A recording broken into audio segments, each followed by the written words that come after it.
এই লোকটি অজান্তেই এক্সিলেটরের রেলিং ছুঁয়ে ফেলেছিল, কিন্তু যখনই সে মল থেকে বাইরে বের হয় তখনই তার হাতে ধরা ড্রিঙ্কস হঠাৎ নিচে পড়ে যায়। পরের মুহূর্তেই তার শরীর বেসামাল হতে থাকে এবং এক পর্যায়ে সে মাটিতে পড়ে যায়। এক মহিলা মনে করছিল যে হয়তো ওই লোকটি মানুষের কাছে টাকা চাইছে, কিন্তু পরের মুহূর্তে তার মুখ থেকে সাদা ধোঁয়া বেরোতে শুরু করে। সবচেয়ে ভয়ানক বিষয় হলো আশেপাশে দাঁড়িয়ে থাকা মানুষগুলোরও ঠিক একই অবস্থা হয়। তাদের মুখ লাল হতে শুরু করে এবং তাদের মুখ থেকে গরম সাদা ধোঁয়া বের হতে থাকে। শেষ পর্যন্ত সবাই মাটিতে পড়ে গিয়ে নড়াচড়া বন্ধ করে দেয়। শুধু কিছু মানুষই বেঁচে ফিরতে পেরেছিল। তাদের মধ্যে একজন বুদ্ধিমান মহিলার মনে হয় যে এখানে খুব অদ্ভুত কিছু ঘটছে। সে সবাইকে সতর্ক করে বলে, যদি বেঁচে থাকতে চাও তবে বেশি নড়াচড়া করো না। কয়েক মিনিট পর পুলিশ খবর পায় এবং তারা দ্রুত সেখানে পৌঁছে যায়। তারা সঙ্গে সঙ্গে একজন বিশেষজ্ঞকে ডেকে পাঠায়। জায়গাটি পরীক্ষা করার পর বিশেষজ্ঞ তাদেরকে জানায় এটি বাতাস থেকে ছড়ানো কোনো রোগ নয়। মনোযোগ দিয়ে পরীক্ষা করার পর সে বলে সবার মৃত্যু শরীরের ভেতরে অতিরিক্ত তাপমাত্রা তৈরি হওয়ার কারণে হয়েছে। যখন বিশেষজ্ঞ ভাবনায় ডুবেছিল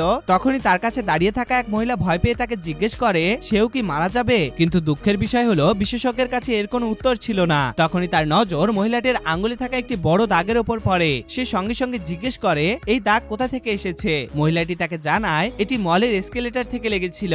এতটুকু শুনে বিশেষজ্ঞ সব বুঝতে পারে। সে তৎক্ষণাৎ পুলিশকে এক্সেলেটর পরীক্ষা করতে বলে এবং তার সহকারীকে রক্তের নমুনা পরীক্ষা করতে পাঠিয়ে দেয়। পরীক্ষা করতেই সহকারী চমকে ওঠে। মহিলাটির শরীরের সমস্ত রক্তকণিকা নষ্ট হয়ে গিয়েছিল। ঠিক সেই সময়ে পুলিশ এক্সেলেটরের অদ্ভুত কিছু খুঁজে পায়। সেখানে একটি ছোট্ট লুকিয়ে থাকা ডিভাইস লাগানো ছিল। আসলে এটি কোনো রোগ ছিল না, বরং অত্যন্ত বিপজ্জনক ছোট ছোট রোবট ছিল।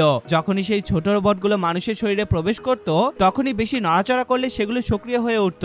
চিকিৎসা খোঁজার জন্য বিশেষজ্ঞ সেই মহিলাটিকে ল্যাবে নিয়ে যায়। দিনরাত পরিশ্রম করার পর অবশেষে তারা সেটির সমাধান পেয়ে যায়। যখনই সেই ওষুধ মহিলাটির শরীরে দেয়া হয় তখনই তার প্রাণ বেঁচে যায়।